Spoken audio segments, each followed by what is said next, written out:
Why do intelligent men stay single? So this is a genuine question for all the men out there.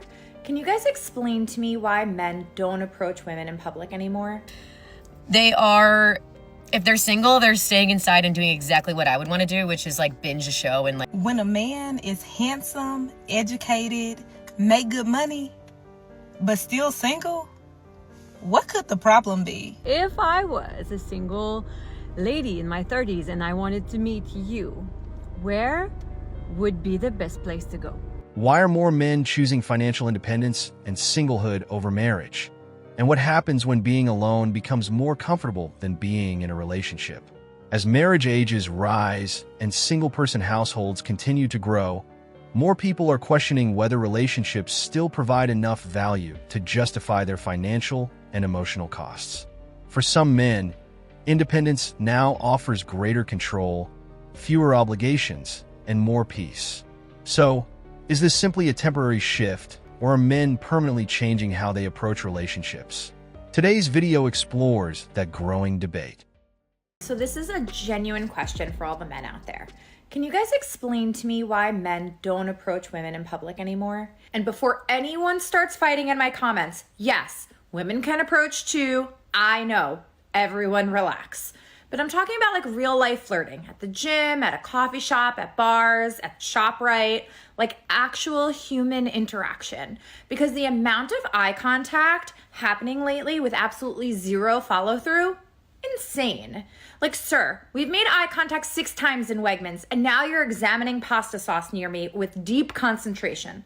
Just come talk to me. And honestly, I feel like meeting someone naturally in real life is so much better than the dating apps. Dating apps feel like everybody's exhausted, everybody's performing, everybody's talking to 14 people at once. Meanwhile, in real life, people will clearly be interested in each other and then just walk away. So I genuinely want to know from the men, what changed? Are you worried women don't want to be bothered anymore? Is it fear of rejection? Did dating apps completely destroy everyone's ability to speak in public? Because I don't think attraction disappeared. I think everyone just got too in their heads to act on it. When a man is handsome, educated, make good money, but still single, what could the problem be? Probably lack of good quality women in the dating market. And if he's educated, he knows better, so he would rather stay single than being with the wrong person. That's your answer. Men spend money on things that retain function or build value. The budget doesn't include cosmetic maintenance, designer accessories, or status signaling purchases. The financial gap between male and female single life costs isn't about men being frugal. It's about fundamentally different spending architectures. Remove the lifestyle subsidy and the math changes completely. Why do intelligent men stay single? Because they overthink a lot and they get stuck in their head, because in their jobs, in their careers, in their businesses, they're rewarded for filtering their communication and for being very logical. And then they transfer the same habit onto the date, which doesn't work very well, because women come to the date because they want to experience emotions. But if you tell stories on a date, the way you communicate with your manager or your peers or your employees in a very logical, stern and serious fashion, that's not going to create emotions of desire within her. So what we have to do, if we want to find a healthy relationship on eye level, we have to create attraction. And that's done through effective storytelling. The explanation has been delivered clearly, consistently, and publicly for years. The refusal to absorb it isn't confusion, it's a choice. Listening would require updating the narrative and accepting partial responsibility for the outcome. That's the step that never gets taken. Men can't fix a problem the other party won't acknowledge owning. I don't think men like women anymore. I don't think that men desire us women anymore. Us real women. I don't think that they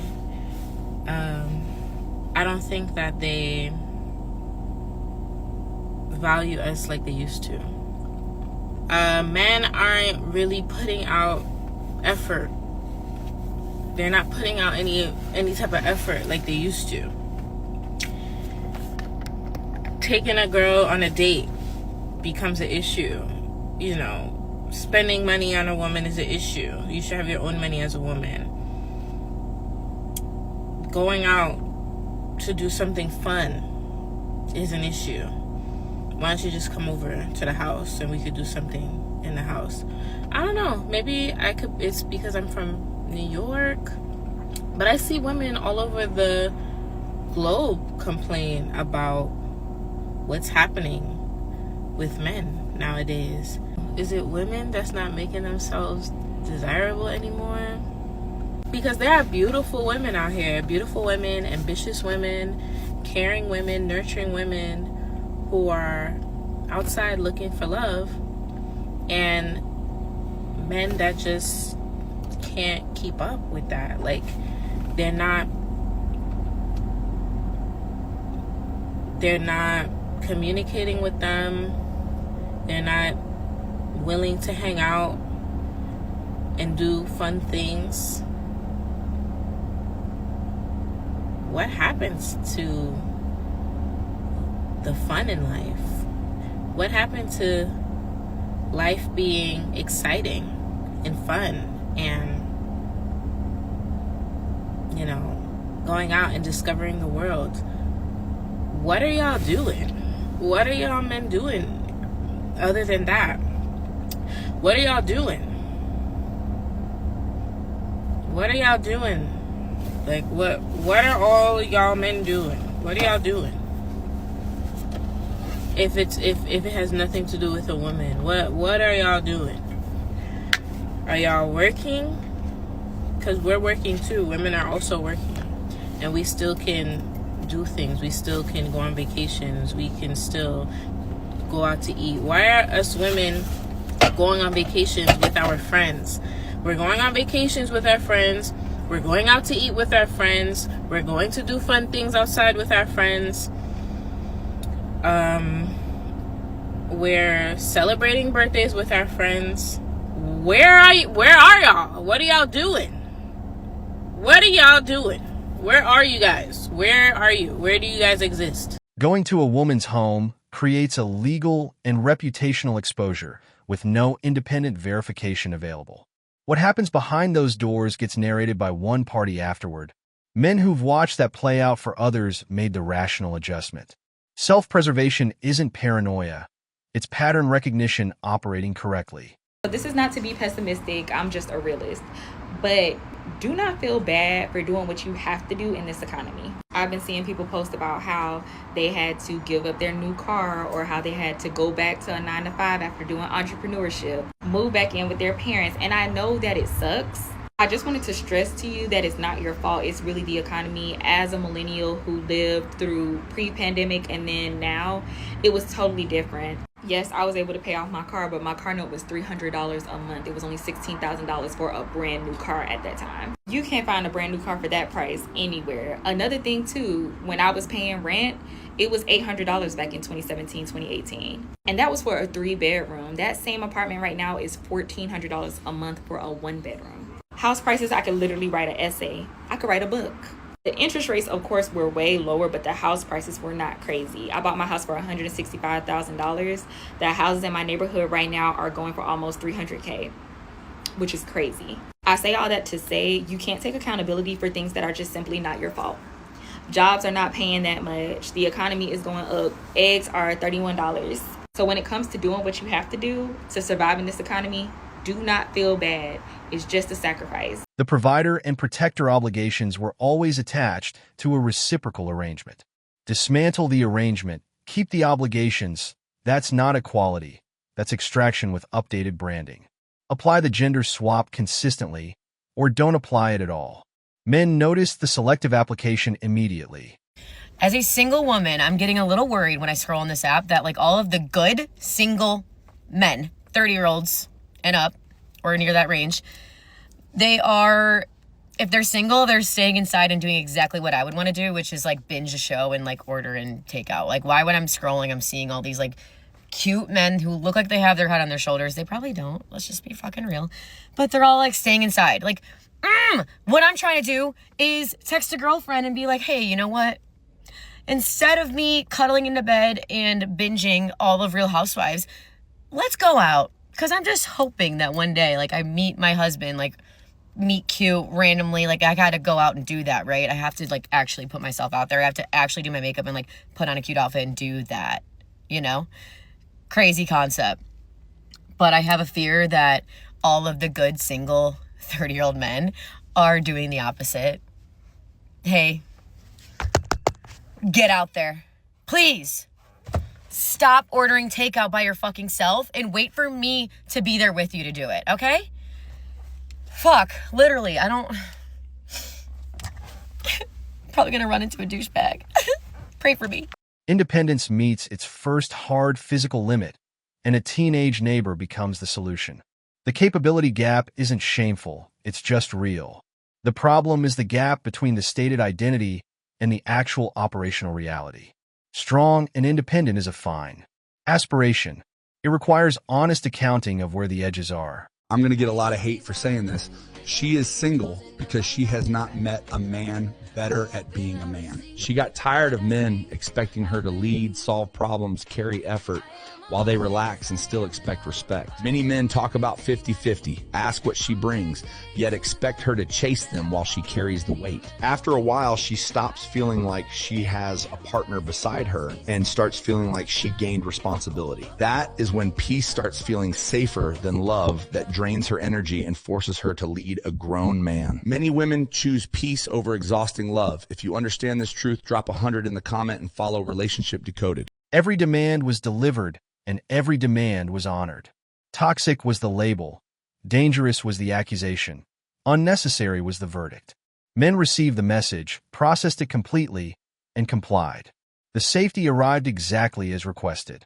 The dissatisfaction with that outcome is not a men's problem to resolve. But I always say we are the first party that's saying we are going to introduce the unemployed single men's grants. They asked me why you should be supporting women. I said I don't believe in imbalance because we are creating a future problem for our children. If a boy child has opportunities, afford it also to the girl child. That's what I believe in. If a white woman has opportunities, afford it also to the black woman, to the Indian woman, to the colored woman. That is the transformation and the equality that we want to balance. If a man has an opportunity, afford it also to a woman. You know, why must we create another inequality that we must come back, you know, the next generation must come back to fix as well. Let's learn to balance and work together while we redress, but we must balance. Two incomes should theoretically produce efficiency gains and do under the right conditions. The operative variable is right conditions. When one party spends more wisely, requires less management, and generates less stress, the theoretical savings evaporate against the actual costs. The 30, 40, and 50-year marriages that work are the exception because the conditions that produce them are genuinely rare and getting rarer. Men, how are you surviving in this crazy ass economy? This is a 2-income economy. You need to get married. Dating as a single man has to be so expensive. Why are you choosing to suffer alone when you can have a partner to build an amazing life together with? The new thing is sending women money. You don't have to send money anymore. You're going to send money to your wife's future retirement. How about that? Stop wasting money on all these dates. I'm seeing like the marriage culture is gone down the drain. Everyone's single. The women are winning. Listen, I see so many women making more money, having more in their retirement, traveling the world, building an amazing life. And you men out here are slacking.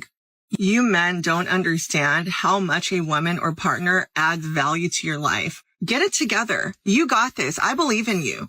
Wife that girl up. Get out of this crazy ass economy where the price of gas, food, insurance, everything is so depressing. I hope I was able to knock some sense into one of you men out there. I'll be back. Single men do everything for themselves, but you never hear a man calling himself an independent man. It's just being an adult. Financial singlehood as a survival strategy in a deteriorating economic environment isn't pessimism. It's contingency planning. The historical parallels being drawn aren't comfortable, but they're not baseless either. Men who've secured their financial position independently before the conditions worsen are the ones with the most options regardless of what follows. I would see this and immediately dismiss it as hyperbole. But what they should do instead is look at why it is true for women that they feel like men hate us. This statement is emotionally true for many women. We feel like men hate us. And what that actually means is a whole bunch of things. It means that many men do actually hate us. It means that we feel that the patriarchy has set women up to fail.